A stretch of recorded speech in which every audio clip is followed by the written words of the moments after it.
इसको देखा। चलिए आगे बढ़ते हैं और इस वक्त देखिए बाजार 9900 का लेवल थामने की पूरी कोशिश कर रहा है, जिसे खबर पर हमारी नजर है।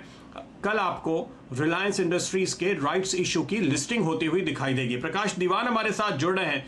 प्रकाश, स्वागत है आपका।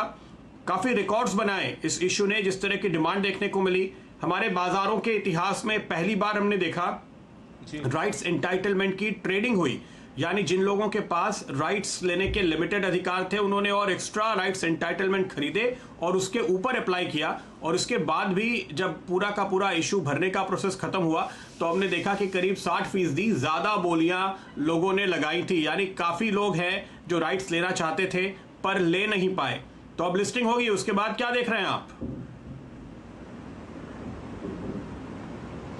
नहीं, एक और रिकॉर्ड वो होगा एस्टैब्लिश, और रिकॉर्ड इस चीज का होगा कि पार्टली पेड शेयर्स में जिस टाइप की वॉल्यूम अभी तक हमने देखी है उससे कई ज्यादा इस बार आपको दिखने को मिल सकती है। और उसके पीछे कुछ कारण है प्रदीप जी। एक तो जो पेंटअप डिमांड रही, हमने राइट्स, जैसे आपने बहुत सही फरमाया कि राइट्स को छोड़िए, राइट्स एंटाइटलमेंट के ऊपर भी इतनी डिमांड जो रही वो साफ दर्शाती है कि जो मैं अगर रिलायंस का ओरिजिनल शेयर धारक ना रह के भी इस राइट्स इशू में हिस्सेदारी लेना चाहता हूं, शामिल होना चाहता हूं, तो मुझे राइट्स एंटाइटलमेंट की जरूरत तब पड़ी।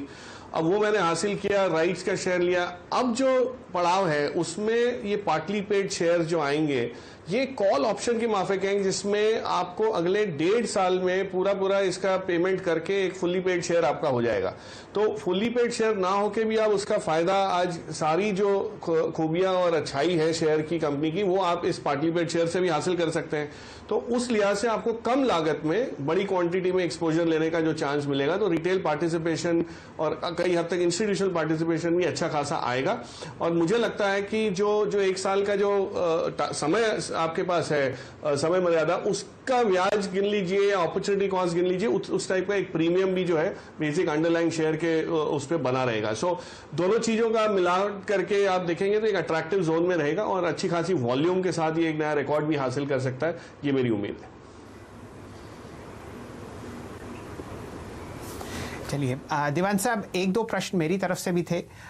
हम लोगों ने कुछ समय से देखा है कि रिलायंस जियो एक टेलीकॉम कंपनी होने के बावजूद एक टेक प्लेटफॉर्म में आपको बदलता हुआ दिखेगा, और जो वैल्यूएशंस आपके सामने हैं फिलहाल रिलायंस इंडस्ट्रीज़ के, चाहे आप मार्केट कैपिटलाइजेशन कह लीजिए या आप वहाँ पर फॉरवर्ड पीई देखें या आप जितने भी ब्रोकरेज अपग्रेड्स हैं उनकी तरफ नज़र डालें, तो ये देखा जा रहा है कि रिलायंस जियो की वजह से काफ़ी आप एक अपवर्ड मूवमेंट रिलायंस इंडस्ट्रीज़ के स्टॉक प्राइस में आते हुए देख रहे हैं। फिलहाल आपके सामने 1534 पर चलता हुआ दिख रहा है, ऑल टाइम हाई है लगभग 1602।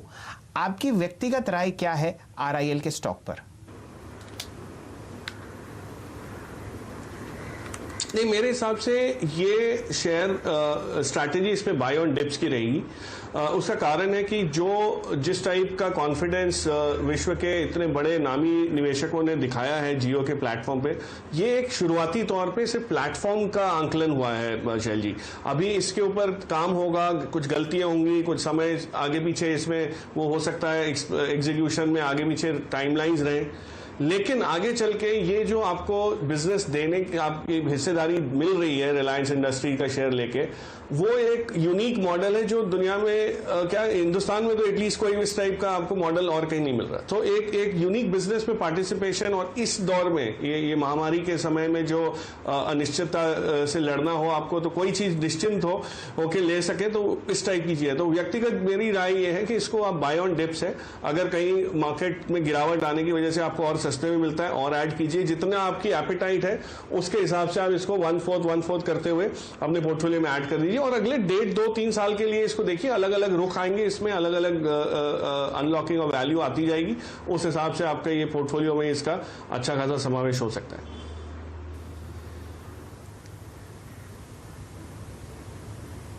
प्रकाश, एक बहुत ही जो अच्छी आपने बात यहाँ पे बताई कि देखिए ये पार्टली पेड अप शेयर हैं, 25% पैसा अब तक आपने भरा है, 75% आगे भरा जाएगा। जो अनुमान है, जो हमारे सामने इंफॉर्मेशन है उसके मुताबिक अगले साल मई में और फिर साल के आखिर में आपको 2 इंस्टॉलमेंट भरने होंगे। तो इसका मतलब यह है कि तब तक आपके सामने एक शेयर लिस्टेड होगा जो शायद करीब RIL के 1/4 रेट पर ट्रेड हो रहा होगा। आप कम पैसे लगाकर उसमें एक्सपोजर ले पाएंगे तो दरअसल कोई भी व्यक्ति जो यहाँ